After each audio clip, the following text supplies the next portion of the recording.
होगा नरेश मीणा का राजनीतिक भविष्य? कांग्रेस देगी टिकट या बीजेपी करेगी प्रयास? नरेश मीणा से तीसरे मोर्चे की भी बधी आस। नरेश के सियासी सफर पर तरह तरह के कयास।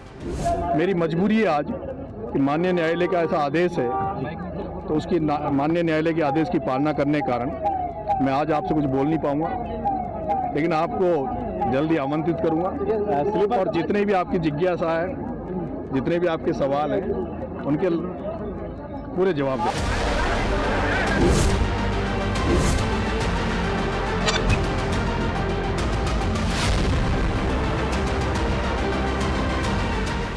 सियासत में बिटवीन द लाइंस का बड़ा महत्व होता है। 8 महीने बाद जेल से छूटे नरेश मीणा इस बात को बखूबी जानते हैं। तभी 14 जुलाई को जब नरेश समरावता गांव पहुंचे तो उम्मीद के मुताबिक मीडिया ने उनसे उनके सियासी सफर के बारे में जानना चाहा, लेकिन एक मंझे हुए राजनेता की तरह नरेश ने सवाल को पूरी विनम्रता से टाल दिया। उनकी खामोशी से अलग एक तस्वीर इन दिनों खूब चर्चा में छाई हुई है। इस तस्वीर में नरेश राजकुमार रोत, हनुमान बेनीवाल, रविंद्र भाटी और चंद्रशेखर आजाद जैसे नेताओं के साथ नजर आ रहे हैं। इस तस्वीर से प्रदेश में तीसरे मोर्चे की सुगबुगाहट तेज हो गई है। इस बीच 18 जुलाई को राजधानी जयपुर में नरेश मीणा ने जन क्रांति यात्रा शुरू करने का बड़ा ऐलान किया है। 21 जुलाई से जन क्रांति यात्रा का ऐलान। झालावाड़ के मनोहर थाना के कामखेड़ा बालाजी से शुरू होगी यात्रा। भगत सिंह की प्रेरणा से नंगे पैर यात्रा करेंगे नरेश मीणा। यात्रा में हजारों युवाओं के उमड़ने का दावा।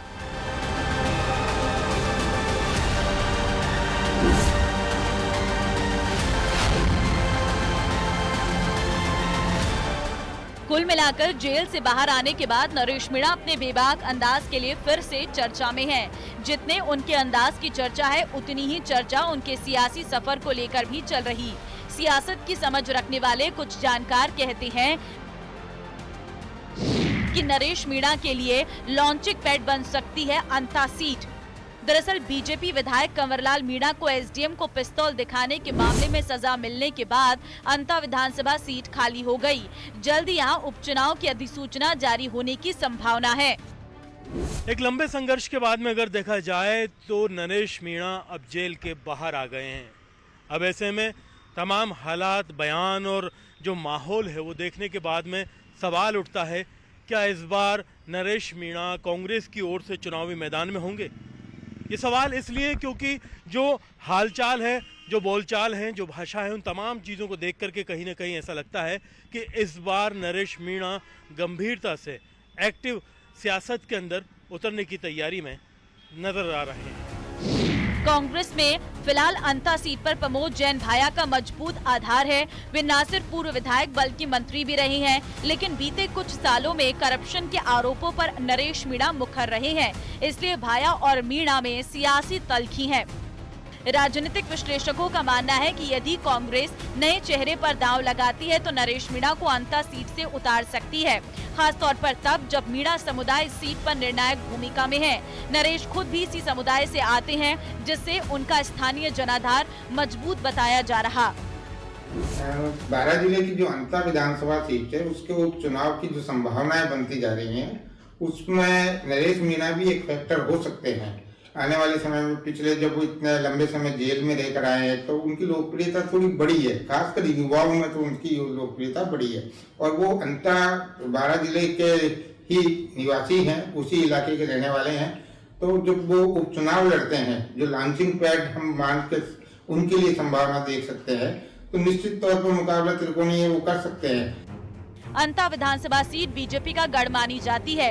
2023 के विधानसभा चुनाव में कंवरलाल मीणा ने कांग्रेस के प्रमोद जैन भाया को 5861 वोटों से हराकर जीत दर्ज की थी। अंता झालावाड़ 12 लोकसभा क्षेत्र के अंतर्गत आती है, जहां 2024 के लोकसभा चुनाव में बीजेपी प्रत्याशी दुष्यंत सिंह ने कांग्रेस की उर्मिला जैन भाया को रिकॉर्ड 3,70,000 वोटों से पराजित किया था। अंता सीट बीजेपी की प्रतिष्ठा से जुड़ी है, लेकिन विधायक की सदस्यता रद्द होने के बाद पार्टी को अब नए चेहरे पर दांव लगाना होगा। देखना दिलचस्प होगा कि बीजेपी कंवरलाल की जगह किसे टिकट देती है, कोई नया चेहरा या परिवार से ही किसी को। राजनीति के जानकार मानते हैं कि अंता सीट नरेश मीणा के लिए लॉन्चिंग पैड बन सकती है। यदि पार्टी भाया की बजाय किसी युवा और हमलावर नेता को मौका देना चाहे तो नरेश मीणा फर्स्ट चॉइस हो सकते हैं। अभी तक का जो इतिहास देखे राजस्थान में उपचुनावों का, विधानसभा के उपचुनावों का, वह मुख्य मुकाबला राजनीतिक दलों में ही होता है, कांग्रेस और भाजपा के बीच में ही होता है, और भाजपा का वो मजबूत इलाका माना जा सकता है। लेकिन पिछले कुछ समय से वहाँ कांग्रेस ने भी काफी मजबूती वहाँ दिखाई है, तो निश्चित तौर पर मुकाबला त्रिकोणीय तो हो सकता है, लेकिन जीत की संभावना पर अभी कुछ नहीं कहा जा सकता। लेकिन इस चीज को नकारा नहीं जा सकता कि वह नरेश मीणा यदि चुनाव लड़ते हैं उपचुनाव में, तो वो एक फैक्टर के रूप में जरूर सामने आएंगे। जेल से निकलते ही नरेश की सक्रियता, समर्थकों की बढ़ती संख्या और सोशल मीडिया पर मौजूदगी संकेत दे रही है कि वे चुनाव की तैयारियों में जुट चुके हैं। नरेश मीणा के बाहर आने के बाद में सियासत में उनके लिए रास्ते अब खुले नजर आ रहे हैं। जिस तरह का माहौल है उनके लिए काफ़ी क्रेज देखने को मिल रहा है। खास करके युवा जो मीणा समाज के लोग हैं वो काफ़ी उन्हें पसंद करते हैं और वो इस तरह के मामलों में उनमें पॉपुलर भी हैं। अब ये देखना होगा कि सियासत की जिस तरह की तैयारी उनकी नज़र आ रही है, जिस तरह के हालात नज़र आ रहे हैं, उसमें उनका रुख किस तरफ जाता है। दूसरी तरफ जो अदालती मामले हैं उसके अंदर कहीं ना कहीं उनकी एक रग दबी रहेगी।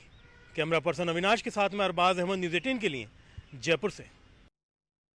आगरा से एक सनसनीखेज खबर सामने आई है। आगरा सदर इलाके की रहने वाली 2 सगी नाबालिग बहनों के अपहरण और धर्मांतरण के मामले में पुलिस ने बड़ी कार्रवाई करते हुए 6 राज्यों से 10 आरोपियों को गिरफ्तार किया।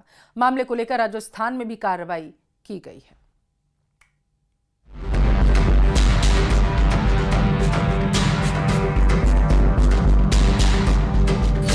धर्मांतरण के एक और सिंडिकेट का पर्दाफाश।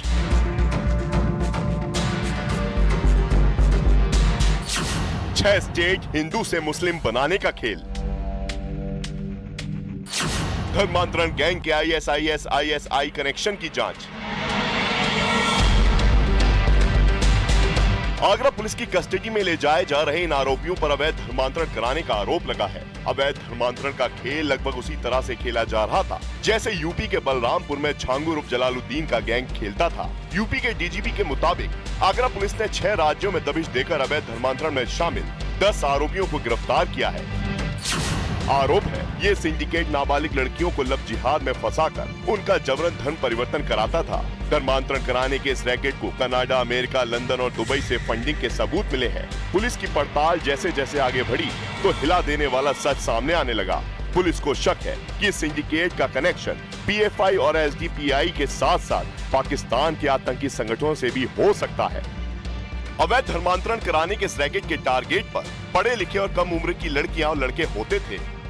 6 प्रदेशों में साइमल्टेनियस दबिश देकर के 10 लोगों को गिरफ्तार किया गया है, जो कि देश के विभिन्न राज्यों में विशेष तौर पर कम उम्र की लड़कियों को प्रलोभन, लव जिहाद और अन्य तरीकों से प्रभावित करके धर्मांतरण के कार्य में लिप्त थे। अवैध धर्मांतरण का यह मोडस ऑपरेंडी ISIS का सिग्नेचर स्टाइल है। अभी तक प्रारंभिक जांच में इस ग्रुप का संबंध PFI से, SDPI से और पाकिस्तान के आतंकी संगठनों से भी होने के संकेत मिले हैं। अभी तक इसमें कनाडा, अमेरिका, लंदन और दुबई से फंडिंग के और उनके संलिप्तता के उनके वहां पर रह रहे कुछ लोगों के साथ में संलिप्तता के सबूत मिले हैं, जिसके आधार पर आगे की कार्रवाई की जा रही है। आगरा पुलिस के मुताबिक बीते मार्च में 2 महीनों की गुमशुदगी की जांच के दौरान धर्मांतरण के इस रैकेट का सुराग मिला था। साइबर सेल की मदद से पता चला कि गिरोह के तार देश के 6 राज्यों से जुड़े हैं। इसके बाद पुलिस के करीब 50 सदस्यों की टीमों को गोवा समेत 6 राज्यों में भेजा गया। उसके बाद 6 राज्यों से कुल 10 आरोपियों को गिरफ्तार किया गया, जिसमें एक महिला भी शामिल है। आगरा पुलिस ने धर्म परिवर्तन करने के मामले के खुलासे के बाद अब सभी आरोपियों को आगरा कोर्ट में पेश कर दिया है। लगभग 10 आरोपियों को पुलिस ने गिरफ्तार किया। कलकत्ता, गोवा, यूपी, राजस्थान और उत्तराखंड से ये सभी आरोपियों को गिरफ्तार किया है, जिसमें एक महिला और 9 पुरुष शामिल हैं। ये सभी लोग मिलकर लोगों को लग्जरी लाइफ का झांसा देकर उनका धर्म परिवर्तन करवाते थे और फिर उन लोगों के साथ मिलकर दूसरे लोगों को भी धर्म परिवर्तन के इस खेल में शामिल करते थे। अवैध धर्मांतरण कराने के इन 10 आरोपियों को अलग अलग जिम्मेदारी मिली हुई थी। लड़कियों को फंसाना, फंड जुटाना, ठहरने की जगह दिलाना, निकाह के लिए लड़के खोजना, कागजात तैयार करना।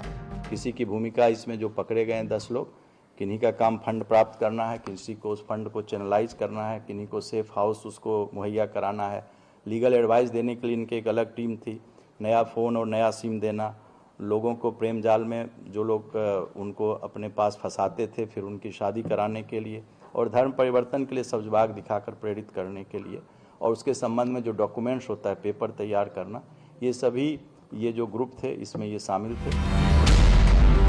यूपी पुलिस के मुताबिक ये गिरोह ISIS के पैटर्न पर लड़कियों का ब्रेन वॉश कर उनका धर्म परिवर्तन कराने के साथ आतंकी मंसूबों में झोंक रहा था। गिरफ्तार किए गए आरोपियों में SB कृष्णा उर्फ आयशा नाम की आरोपी को गोवा से पकड़ा गया, जबकि कोलकाता से शेखर राय उर्फ हसन अली, ऋतिक बनीक उर्फ मोहम्मद इब्राहिम और ओसामा को गिरफ्तार किया गया। यूपी के आगरा से रहमान कुरैशी को पकड़ा गया, वहीं मुजफ्फरनगर से अबू तालिब को गिरफ्तार किया गया। इसके साथ ही देहरादून से रुपेन सिंह उर्फ अब्दुल रहमान गिरफ्तार हुआ।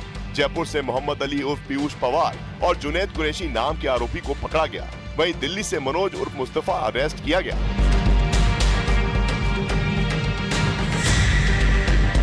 पुलिस अब इस नेटवर्क से जुड़े बाकी आरोपियों की तलाश में जुटी है और जल्द ही और गिरफ्तारियां हो सकती हैं। श्रीगंगानगर से बड़ी खबर है। बताया जा रहा है कि रोडवेज बसों का संचालन शुरू हो चुका है। स्थानीय प्रशासन और रोडवेज कर्मियों के बीच वार्ता में सहमति बन चुकी है। स्थानीय प्रशासन ने पूर्व में हुए समझौते को कड़ाई से लागू करने का आश्वासन दिया है, जिसके बाद संचालन बसों का फिर से शुरू कर दिया गया। मारपीट के आरोपियों पर कड़ी कानूनी कार्रवाई का भी भरोसा दिया गया। प्रशासन की समझाइश के बाद श्रीगंगानगर से रोडवेज बसों का संचालन शुरू हो चुका है। रोडवेज बसों का संचालन शुरू होने से रोडवेज यात्रियों को बड़ी राहत मिली है। शनिवार की शाम लोक परिवहन कर्मचारियों के द्वारा चालक, परिचालक और चीफ मैनेजर के साथ मारपीट की गई। जब से ये बसें चली हैं अनेकों बार रोडवेज कर्मचारियों से मार पीटने की शिकायतें, उनका कैश छीनने की शिकायतें और रूट पर सवारियों नहीं चढ़ाने की शिकायतें, ये आम बात है। और इसके बहुत सारे मुकदमे दर्ज हुए हैं। बस स्टैंड के सामने ये खड़ी रहती हैं, बस स्टैंड के अंदर सवारी नहीं आने देते। इनके जो कनिंदे हैं वहाँ गेट पे सवारी को आने नहीं देते हैं। अगर कोई हमारा चालक परिचालक उसको बस सवारी को अंदर लाने की कोशिश करता है तो उससे मारपीट होती है। अलवर से बड़ी